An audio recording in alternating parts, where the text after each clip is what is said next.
y todos. Como siempre, agradecemos y valoramos en toda la extensión de la palabra la presencia de cada uno y cada una. Decirles que el día de hoy, a nombre del grupo parlamentario del PRD en la Cámara de Diputados y a nombre también de la Dirección Nacional, fijaremos un posicionamiento en relación al paquete económico que hemos recibido aquí en la Cámara el día de ayer y en principio exteriorizar algunas de las preocupaciones que tenemos después de conocer particularmente lo que es la propuesta de presupuesto que se nos da de esta Cámara. Inicio diciéndoles que esperamos que la mayoría en esta Cámara de Diputados esté muy presta a poder discutir este presupuesto, a poder discutir todo el paquete económico y que no repita las acciones que en otros gobiernos se acostumbraban a hacer, de que no se movía ni una coma de lo que se nos presentara. Esperamos que no sigan siendo eso de lo que, contra lo que lucharon, pero que ahora se parecen en mucho.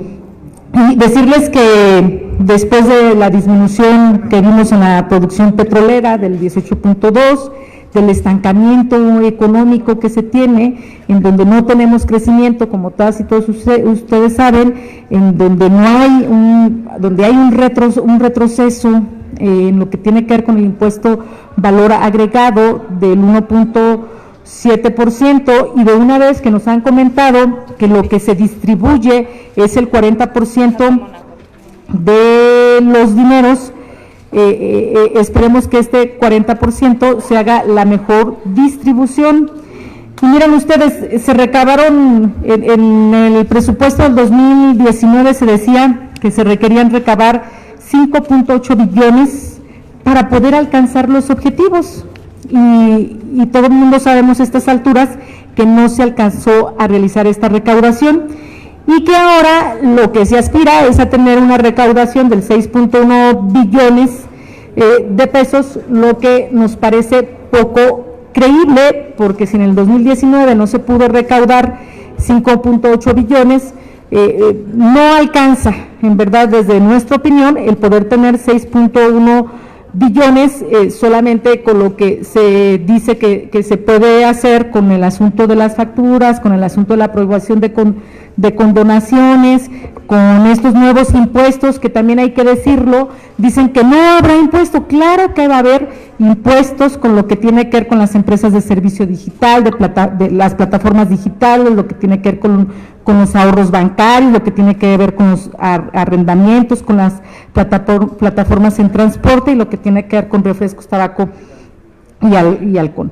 Y ante estas circunstancias, nosotros desde el PRD seguiremos insistiendo en que se requiere un presupuesto público para el desarrollo, pero que en principio lo que necesitamos es crecer, y es lo que menos se ve en este presupuesto.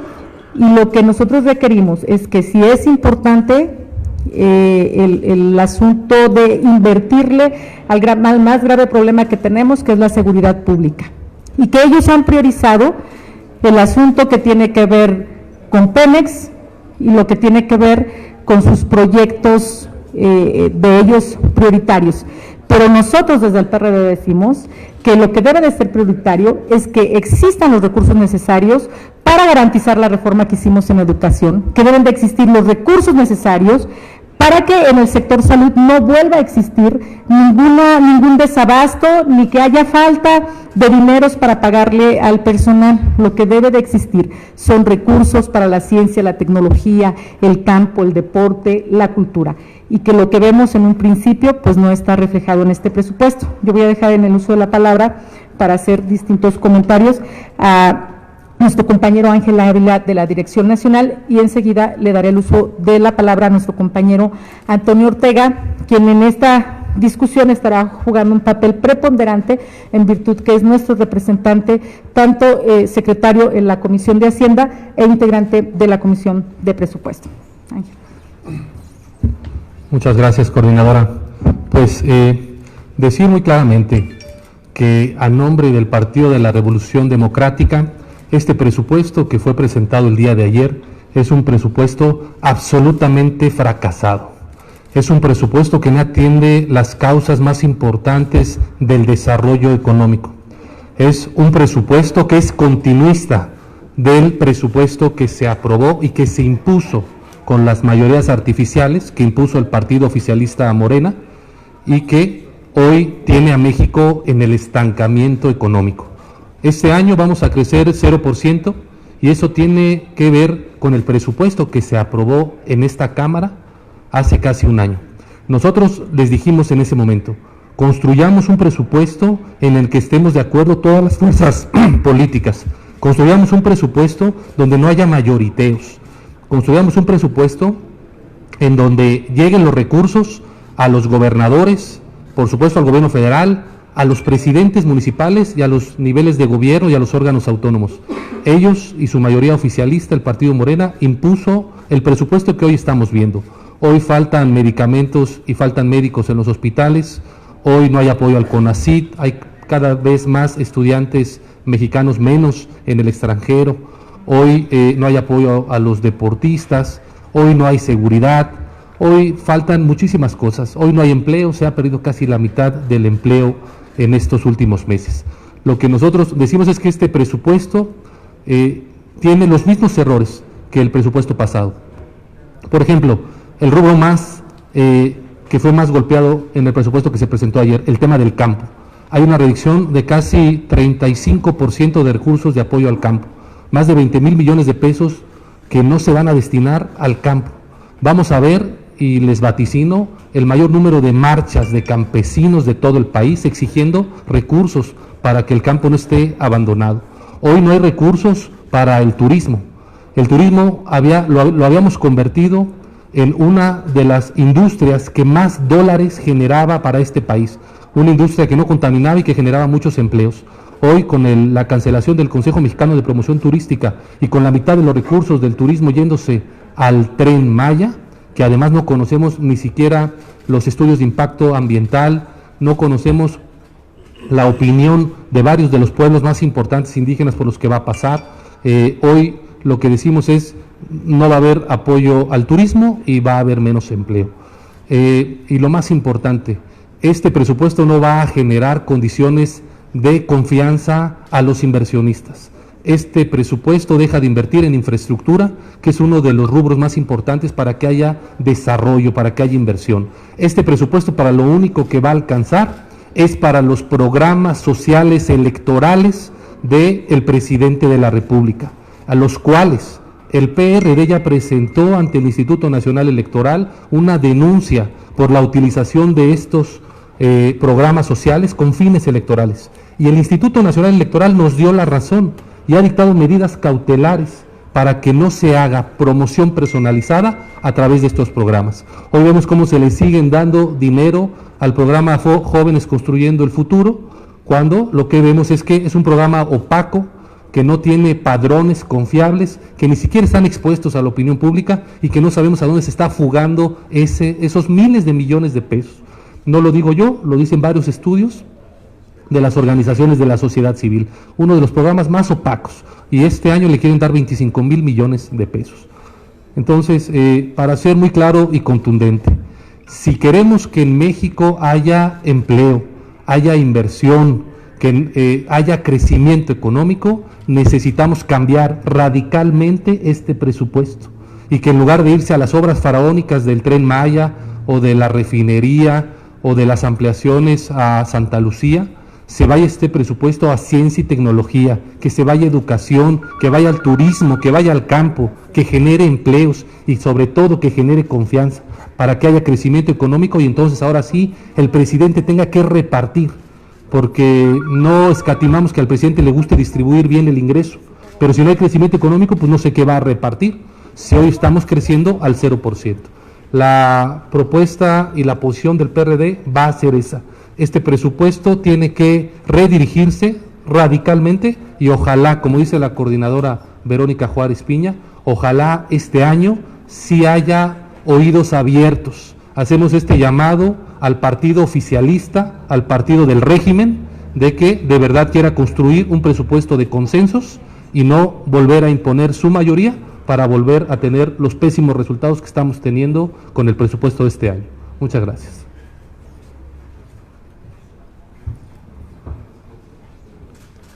Como ya lo acaba de afirmar de manera categórica Ángel Ávila, miembro de la Dirección Nacional, habría que recordar tres cosas. Primero, los que conducen el gobierno fallaron en sus estimaciones para el 2019. En los criterios económicos de cada año se dibuja un poco la visión que tiene el gobierno y se establece con claridad una posible estrategia para garantizar el crecimiento económico del país. Ustedes recuerdan, el candidato aún López Obrador hablaba de un crecimiento de 4%. En los precriterios de diciembre anunció que este año sería de 2%. En marzo fijó un porcentaje de 1.6%, en junio de 1.1% y finalmente dijo que cerraríamos el año con 0.9%. La realidad es que va a crecer la economía del país al final del año entre 0.5 y 0.3%.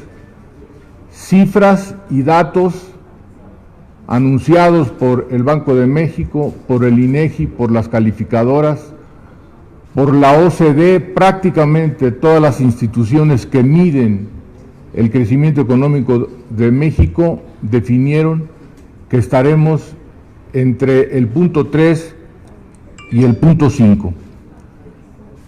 El IVA bajó 2.2 como fuente de recaudación en el presupuesto, ICR se quedó en 1.3, la plataforma petrolera tuvo una ligera contención explicada por la aportación que empiezan a hacer los asociados privados en las rondas que se concursaron desde hace 2 años. Pero la plataforma propuesta en los criterios del 2019 no se logró alcanzar. Potencialmente era posible darle continuidad a un crecimiento cercano al 2%. Había una dinámica inercial que podía asegurar que México continuaría en un crecimiento pequeño, pero finalmente hoy deseado de manera que será deseado por todos, que si lo hubiéramos alcanzado sería un éxito, el 2%. Hubo una curva de aprendizaje demasiado larga, malos funcionarios en el Ejecutivo Federal, malas decisiones, el aeropuerto, la suspensión de las rondas petroleras y los contratos en la CFE con las gaseras. Se terminaron prácticamente todas las asociaciones público-privadas para inversión. Hubo recortes presupuestales en infraestructura, privilegiando, como ya se ha dicho, los programas clientelares. Se dieron graves señales de falta de respeto al Estado de Derecho y se generó lo que quizás sea el problema político principal que tiene el país, la falta de confianza en la conducción del régimen. No hay otras cifras, no hay otros datos. El crecimiento del PIB se cayó, los empleos disminuyeron, hay una baja en la venta de bienes de consumo duraderos, disminuyó la inversión pública y privada, hay subejercicios, se registró una disminución y retraso en compras gubernamentales y finalmente el panorama que hoy tenemos. Y la pregunta es, si vamos a establecer una estrategia similar el próximo año frente a lo que se hizo en el 2019, ¿qué nos hace pensar que las cosas van a cambiar? Y nosotros, por eso insistimos, que es prácticamente imposible alcanzar un crecimiento de 1.5 o 2.5, como están los criterios que presentó el secretario Herrera, si no hay rectificaciones. La palabra clave frente a la desconfianza que hay de la conducción política del gobierno de López Obrador es la rectificación. Y la rectificación, la señal que pudiera mandar confianza, es como ya lo hicieron en el caso de las empresas constructoras de los gasoductos, que finalmente el gobierno mexicano desistió de irse a tribunales internacionales en pleitos larguísimos, carísimos, que íbamos a perder para finalmente renegociar con ellos la terminación de los gasoductos. Insistimos nosotros que hay que reinstalar la licitación de las rondas petroleras, revisar el plan de negocios de Pemex, porque no hay claridad de qué se quiere hacer con Pemex, a dónde se quiere ir. Es el tercer rescate en los últimos 5 años que se le hace a Pemex y parecería que hoy, con una cantidad extraordinaria, vuelve a no dejarse con claridad qué se pretende hacer con Pemex. La reinstalación de las zonas económicas, atender las necesidades de los estados y de los municipios. Nos parece que en tiempos de recesión, en tiempos de desaceleración económica, es una mala idea aumentar la recaudación vía impuestos con grados de chantaje, presión. Es un error en un momento de depresión económica intentar resarcir las finanzas públicas cobrando más impuestos y cobrándolas con amenazas. Lo que en el mensaje se dio es que al SAT se le están dando dientes, se le están dando presupuesto y facultades para desatar una campaña que permita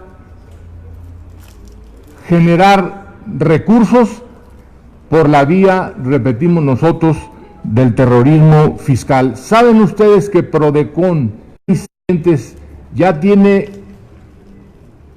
prácticamente más de un año sin titular? No hay ninguna política que explique que haya atención del titular del Ejecutivo frente a una institución como la Prodecon, que está desapareciendo prácticamente por inanición, y que esto nos puede generar desatar al tigre con el SAT sin freno, sin cortapisa, que, insisto, recupere recursos que pierde por la incapacidad de generar el crecimiento de la economía y que lo quieren recuperar con esto. Nosotros estamos, como todos, precisando los términos del presupuesto, pero de entrada nos parece que es un presupuesto que repite la visión del anterior, que repite la receta y que nos va a conducir a situación similar a la del año pasado, con un agravante más, la desaceleración global, el conflicto y la guerra comercial en el mundo va a generar mayores dificultades. Nosotros pensamos que debería el gobierno inclinarse por políticas contracíclicas, fundamentalmente concentradas en reducir impuestos, en aumentar la inversión productiva y en generar confianza a partir de respetar la ley y el Estado de Derecho en México. Bien, estamos a sus órdenes. Gracias, diputada. Tenemos una